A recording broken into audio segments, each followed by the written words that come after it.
You guys thought I was done with hair dye, didn't you? Never! Hello everyone and welcome back to the channel that celebrates hair that is as colourful as you are. Yes, my Crazy Colour series is finished, but I have way more things to talk about when it comes to hair dyeing, so strap yourselves in because this time I've decided to give you guys a little DIY hair dyeing 101. There are so many elements to hair dyeing and so many questions that people have about it, but for this specific episode I'm going to focus on the actual physical process of how to dye your hair, from preparation to aftercare. Any other questions you guys might have, I will definitely cover in a different episode because I love doing these things, so stay tuned for that. So, drawing from experience, here is my basic guide on how to dye your own hair and a few little tricks and tips I've learned along the way to help things run smoothly, including how to help your colour last longer. Let's go! Step 1. Preparation. Okay, so you've found a brand you like the look of, you've bought some dye, how do we get this thing started? Firstly, the number one thing you should do is to make sure that you're not going to have an allergic reaction to the dye. Kind of important, huh? Some people are just too sensitive for hair dye, and an allergic reaction could bring all kinds of horrible side effects that you really don't need, so just to be safe, you should probably do the spot test. A spot test, or sometimes people call it a patch test, is where you take a little bit of the dye that you want to use and put it in an inconspicuous spot somewhere on or near your scalp. The most commonly used place is right behind the ear there, because no one can see it, but it'll still do its job. Leave the spot of dye there for 2 days without washing it off, and if you don't have any kind of reaction within 48 hours, you're good to use the dye on your hair. If you have any kind of redness, itching, swelling, or a burning sensation around where the dye is, it's not safe for you to use hair dye. Another massive thing that I have to cover while we're talking about safety is the danger of mixing hair dye with black henna tattoos. This might seem like a weird connection, but hear me out. There's a chemical called PPD in both black henna and hair dye that's basically responsible for the potential allergic reaction, and it's been realised that if you get a black henna tattoo and use hair dye, the amount of PPD can increase your risk of getting an allergic reaction massively. Genuine henna, which is an orangey brown colour, is fine. It's only black henna that has this dangerous level of PPD in it. It doesn't matter if you had the black henna tattoo when you were a kid and then you dye your hair as an adult, it affects your body permanently. I cannot stress this enough, okay? People have legit died because they got a black henna tattoo once, years ago, and then later on they've dyed their hair and the PPD overdose literally killed them. Sorry to slap you in the face with such a depressing warning, but it's the truth. So if you've ever had a black henna tattoo, maybe rethink hair dyeing, and if you've already dyed your hair several times, maybe don't get a black henna tattoo. Genuine henna is fine, but black henna is a big no-no. Okay, that's enough apocalyptic death talk for now. Let's just assume that you did the spot test and everything's hunky-dory, okay? Cool. Step 2. Applying the dye. It's easy to accidentally make applying hair dye really difficult for yourself if you've never done it before, so here are some tips to avoid that. Firstly, decide whether you want to apply it to wet or dry hair. I've tried both wet and dry application, and I personally prefer wet because when you shower with hot water, it opens your hair follicles wider, so technically they should be able to receive the dye better. And personally, I just find it easier to apply dye to wet hair, but it's completely up to you, your choice. Either have a hot shower and towel dry your hair, or don't if you'd rather keep it dry, and get ready to apply. Things you may need when applying hair dye. Firstly, old clothes or a towel, or both. If you don't want to drip potentially permanently staining hair dye all over your favourite clothes, it might be best to change into an old t-shirt or something like that. Or you can get a towel that you don't really care about and put it over the top of your clothes to protect them, or you could be super safe and do both. I always wear this bathrobe slash dressing gown because I don't really care if it gets dye on it, but also if it did, it's black, so you probably won't be able to see it anyway, so it's all good. Secondly, gloves. Oh my god, gloves. These things are a lifesaver for keeping dye off your hands, which is a good idea because pretty much the entire purpose of dye is to stain things. You do not want to apply dye with your bare hands. You will have massively stained hands, so get yourself some cheap disposable gloves, and some kits actually come with them included, which is pretty good. Thirdly, you might want to consider a brush and a bowl. I actually don't use those. I just go in with my hands like an ultimate finger painting frenzy, but if you'd rather use tools to apply the dye with, you can pick up a dyeing brush and bowl really cheap online or in a lot of local stores. This is also helpful if the dyeing kit that you've bought requires you to mix two components together,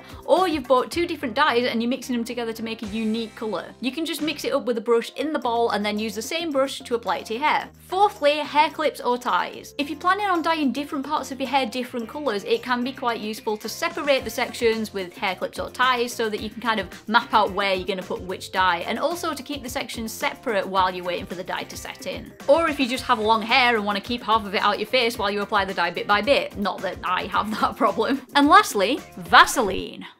Wait, what? No, seriously, Vaseline. One of the most annoying parts of dyeing your hair is the little drips and smears that get on your face and neck and can stain your skin. So here's little tricks to prevent that. If you take some Vaseline or even lip balm and trace a line with it just below your hairline around your face and neck, it can act as a barrier to stop unwanted dye dripping down and getting where it shouldn't be. Sneaky, huh? Okay, now we've got supplies covered, it's time to dye. Hair dye, not death, should probably clarify. You need to completely cover all of your hair to make sure that you get an even colour across the entire area you're planning to dye. The way I do it is to start with the roots and work with the surface, so I cover the entire parting with dye first and then work outwards across the top. Whether you're using your hands or a brush, you need to coat the entire length of the hair in every direction. So what I do is start from the top and go down one side, then go back to the middle, do the other side, and then down the back. Next, you gotta go under the hair. I go one side at once again, so I lift up different layers of the hair and coat in between every single one, working all the way down to the bottom,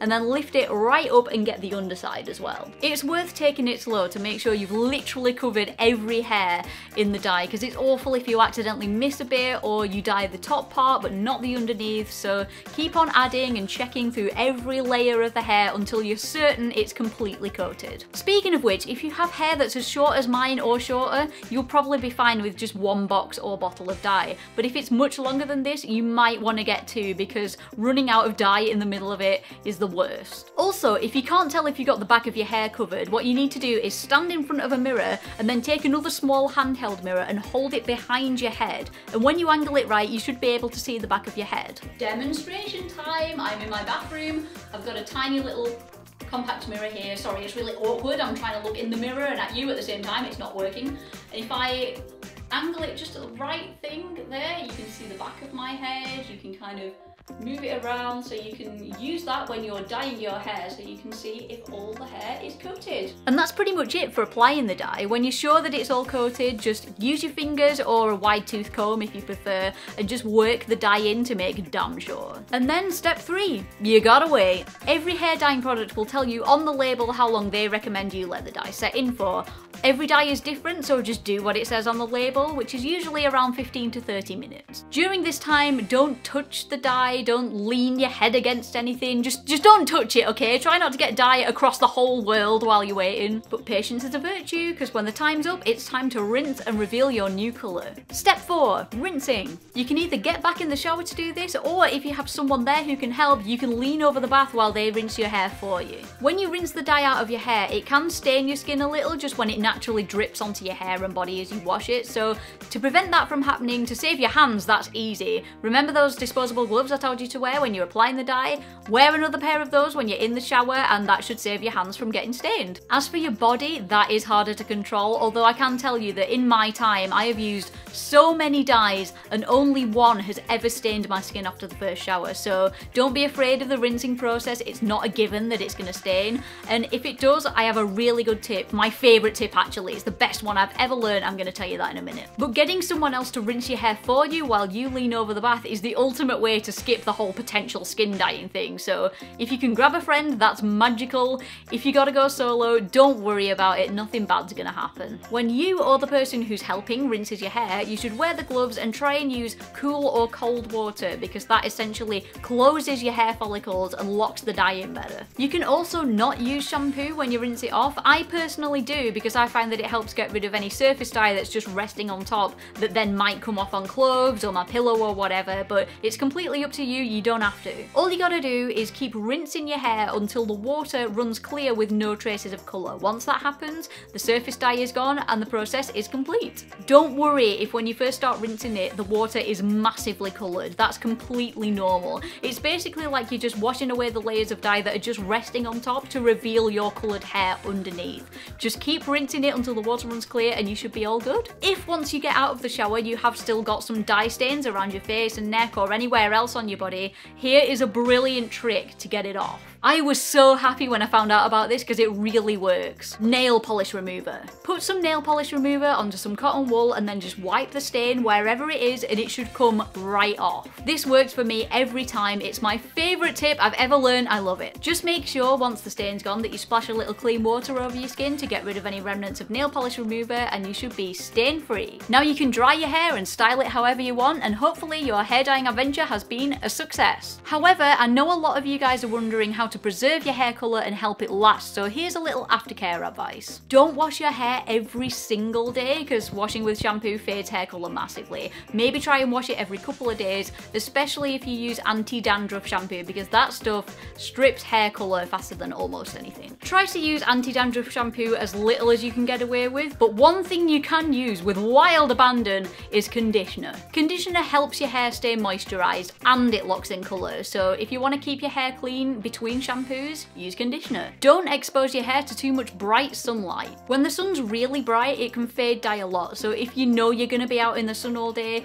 maybe try and wear a hat or find shade when you can. And finally, another big enemy of hair dye is chlorine. If you're planning on hitting the pool, maybe wear a swimming cap to protect your hair from the chlorine. And don't hit me with that swimming cap's lame thing because you can buy some cute swimming caps online. Go and find one that goes with your bathing suit and show everyone how cute swimming caps can be. And I think that just about wraps up my hair dyeing 101 guide. I hope you guys enjoyed it and learnt a couple of things hopefully to help you along your hair dyeing adventures, and keep asking questions because you guys are full of great questions that fill up the comments and I love responding to them. Speaking of which, I need your help. I'm thinking of doing hair dye question and answer videos where you guys can ask me literally anything to do with hair dye and I'll answer in a video. And also, if you've dyed your own hair and got some really great results, you could send me the picture and we'll share it in the video. It's so cool seeing what creative looks people can make with hair dye. So if you want to be featured in a video, you can send me your pictures telling me what dye you used, or you can ask me questions down in the comments, or you can tweet me or Facebook me. All the links are in the description. I will answer all your questions and show off your awesome hair in a future video. If you think that's a cool idea, let me know. I've talked enough, it's time to go. Thanks for watching and stay colourful.